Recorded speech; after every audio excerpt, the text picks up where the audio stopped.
क्या इंडिया के मुसलमानों के अंदर भी कोई मलाल आ रहा है कि शायद उनसे कोई बदला लिया जा रहा है, या उन they are not getting a fair deal? मतलब फॉर इंस्टेंस, मैं आज से 15 साल पहले मैंने बीबीसी पे एक शो देखा, जो टिम सेबेस्टियन हुआ करते थे, आजकल वो जी डीडब्ल्यू में बिल्कुल। होते हैं। तो जी जी उन्होंने बिल्कुल। एक शो किया, are Muslims getting a fair deal in India? तो उस वक्त जो सचिन पायलट थे, आई थिंक जो कांग्रेस में है, और एमजे अकबर वहां बैठे हुए थे, और अभी ये जो खातून को जिसको उन्होंने पकड़ा अंदर हुई थी वो थी। तो मैंने उस डिबेट को बड़े ध्यान से सुना, लोगों ने क्वेश्चन किया, and I am talking of this story, I watched it back in 2007 में मैंने देखा, 8 में या 9 में कर ले, सॉरी 9 में मेरे ख्याल। तो मैंने आज से इतने साल पहले कि आप मुस्लिम्स गेटिंग अ फेयर, तो ये जो क्वेश्चन है कि वो जो मलाल वाली बात है, आप समझ रहे हैं क्या ये कहीं मुसलमानों में आ रही है कि वो जो मलाल इनको हुआ था, जो इन्होंने फील किया, आज ये हमें ये फील कराना चाहते हैं? जैसे कि अभी पिछले दिनों एक बात हुई कि जी अब इस वक्त कोई भी इंडियन पार्लियामेंट, जो इंडियन पार्लियामेंट में, I think if I am not wrong, या उसमें, सॉरी पार्लियामेंट में तो कर रहा होगा, इंग्लिश इंडियन गवर्नमेंट में कोई मुसलमान जो है वो नहीं रहा, एक मिनिस्टर साहब थे वो रिमूव हो गए, उनका टेन्योर खत्म हो गया। तो ये आई थिंक वो ऊपर हाउस में थे। तो ये भी एक चीज आ रही है, हालांकि मैं जाती तौर पे समझता हूँ इससे तो कोई फर्क नहीं पड़ता, क्योंकि मिनिस्टर्स आते जाते रहते हैं। लेकिन ये क्या मुसलमानों की भी अब दोबारा मलाल आएगा कि यार ये हमें, they are making us feel जो पहले हुआ था? मुझे लगता नहीं है ये बात सच है चीमा साहब। मुझे लगता है कि इसमें, देखिए, are Muslims getting a fair deal in India? I would like to ask you, are Hindus getting a fair deal in India? Actually क्या होता है मैं आपको बताता हूँ। इसके ना बड़े, ये प्याज जैसा है ना, एक के बाद एक परत खुलती रहती है, कुछ और निकलता है। बात ये मुझे लगता है कि जो मुस्लिम लीडर्स हैं उन्होंने एक विक्टिमहुड का नैरेटिव बना रखा है। कुछ भी होता है, कुछ भी होता है भारत में, कश्मीर में हो, कन्याकुमारी में हो, तमिलनाडु में, राजस्थान में, दिल्ली में, पंजाब में, ओवैसी साहब को एक बयान दागना ही दागना है। अब आप ये चेक करें कि जो पार्टी है नीतीश कुमार जी की, जो कि मुख्यमंत्री हैं बिहार के, is the minister, chief minister of Bihar, उनकी मेरे हिसाब से 14 या 16 कुछ ऐसी सीटें हैं। मैं I don't know, we can check, हो सकता है मैं गलत बता रहा हूं आपको, बट उनकी 2 फिगर्स में सीट है लोकसभा में, उनकी पार्टी की। आपने नीतीश कुमार जी का कोई बयान सुना?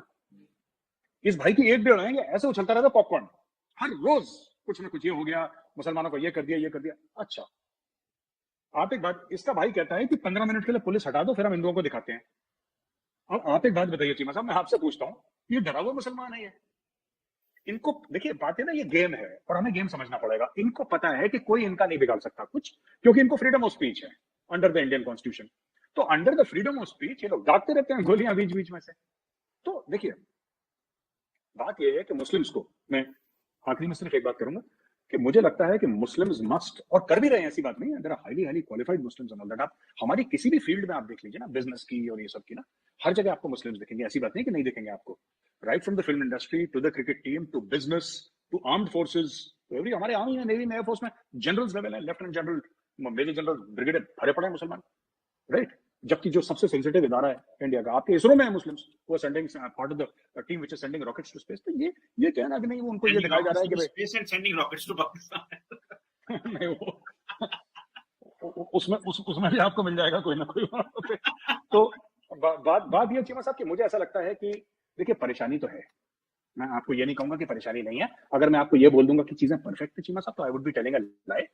बट ये ना बहुत बड़ा चढ़ा के बोला जाता है, बहुत बड़ा चढ़ा के बोला जाता है हर चीज को, और पॉलिटिकल रंग दिया जाता है कि इससे ओवैसी साहब इस चक्कर में है कि कोई मछली हुक मुंह में दबा ले और यार मेरी कुछ सीटें निकल जाएं। सबका गेम वही है। आज तक ओवैसी साहब ने प्राइम मिनिस्टर को यह नहीं बोला कि मैं चाहता हूं कि यहां पे मुस्लिम एजुकेशन के बारे में आप क्या कर रहे हैं, नहीं बोलेंगे ये।